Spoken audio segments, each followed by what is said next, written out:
Мен шайды өте қатты жақсы көремін, бірақ оны дұрыс ішуді білмеппін.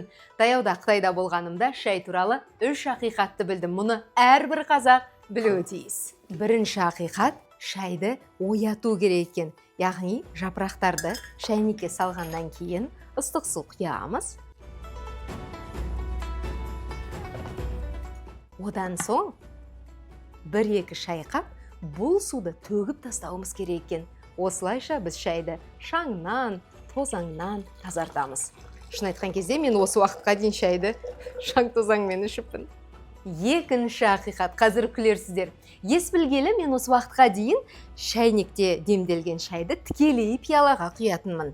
Сөйтіп, алғашқы кесеге жеңілден соңғысына қою шай құйылатын. Ал Қытайда қонақтардың барлығы дерлік бірдей құрметтелуі тиіс. Сондықтан да олар әділдік кесесін қолданады екен. Гундао бэй, яғни шайнекте демделген шайды алдымен гундао бэйге құямыз.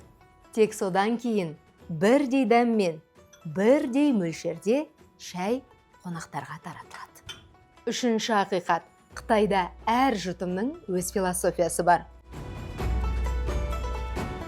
Бірінші жұтым, өткенге тағзым. Екінші жұтым, осы қазіргі сәт. Үшінші жұтым, болашаққа тілек. Осылайша шай ішкен кезде айқайлауға, дауласуға болмайды. Бұл медитацияның бір түрі. Мен енді шайды басқаша тұтынам. Әуелі оятамын, сосын әділдікке құямын, тек содан кейін ғана ішемін. Қытайдан алып келдіңіз бе? Гуанчжоудың өзінен алып келген шайым ғой.